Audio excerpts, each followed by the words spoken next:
Now, more of us are choosing to holiday at home in Britain, but while we may have the second city, the Midlands is way behind the capital when it comes to attracting tourists. In fact, according to latest figures, the region has one of the lowest levels of tourism in the country.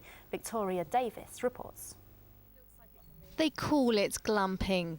A unique outdoor experience with home comforts and a chance for Warwick Castle to cash in on the growing trend for staycations. We know there's huge demand. Last year, for example, we did this as a trial. It completely sold out. We had thousands of people that wanted to stay with us again. This year, that's led us to make a bigger and better camp. And I think it's really people are looking for this sort of unique accommodation experience. It's more than a room they want. They want something that's going to add to the sort of experience of their short breaks and just that sort of quality time spent together.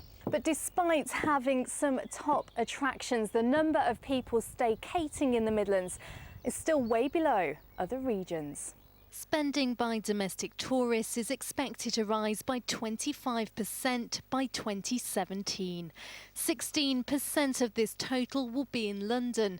But by contrast, just over 5% will come to the West Midlands, with spending predicted to rise from £5 billion to £6.3 billion, which means the region attracts one of the lowest amounts of tourism income in the country, only outperforming the northeast of England and Northern Ireland. So what's going wrong? I think it has a bit of an industrial reputation, really. People, think of the factories and whatever, and maybe not the nicer bits. And Wales is right next door, so people might rather go there.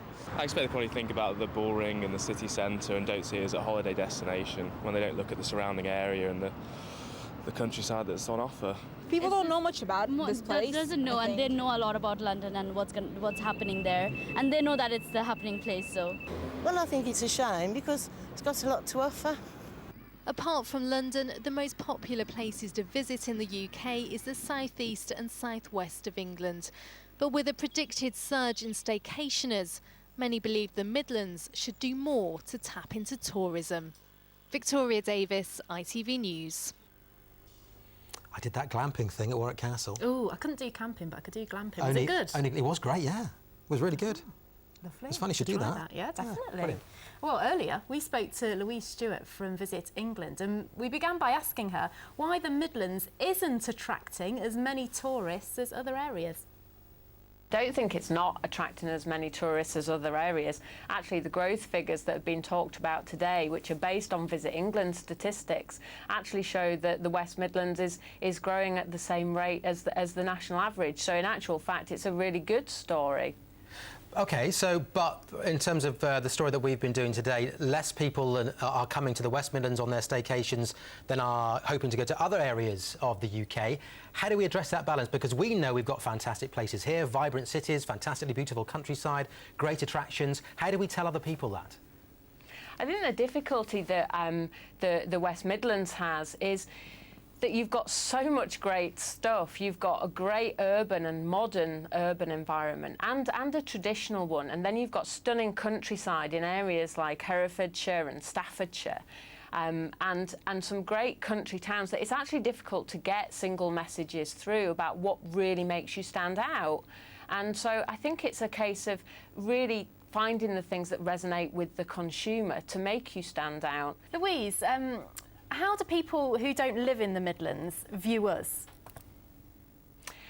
Well, that's really interesting because Visit England research shows that actually the British public have quite a poor knowledge of geography. And in the area of the Midlands, a lot of our research shows that people just don't know it well enough. Their perceptions of it are actually, they don't know what there is to do there. There are places in our patch like Herefordshire, Worcestershire, Shropshire, the quieter areas that you almost don't want too spoiled by too many visitors, or is that the wrong way of looking at it? No, I think when we talk about growth in tourism, obviously we talk about growth in spend, and that relates to some extent to growth in numbers. But it's not appropriate to have growth, massive explosions in tourism numbers in all locations. Urban environments tend to be able to handle growth in numbers quite well. But those rural areas, actually, it spoils not only the experience for the visitors themselves who are going for that relaxing rural, well, not always relaxing, sometimes I go going for very active reasons, but it can also spoil it for the local community, and that's not something that we want to encourage. So it is finding the right balance of tourism growth for every area. OK, Louise, thank you very much for joining us. Thank you. So our geography might be the issue. Yes. Not being that bright. Let's move on. We don't know where we are. That's it. We don't know where we are. We've been asking your thoughts about the staycation breaks. There's a few of them for you now. Baz Sinclair from Willenhall in the Black Country says, as I live here, I'd rather visit the seaside, so I go to Wales, as they have some and we don't, which is a fair point. True, yeah. Tina Noon says it's cheaper to get on a plane to places where the weather is guaranteed to be nice. You just get ripped off in Britain. Prices to fairgrounds and such are a joke for families. And the last word goes to Caroline Wilkes from Yardley, who says, I'm holidaying in Derbyshire's Peak District. Beautiful place. Weather better be good. First holiday with our Dogs Trust rescue lurcher, Lexi. Can't wait, she says. Hope you have a great time. Thanks to everybody who got in touch with your thoughts today. Now, the national and international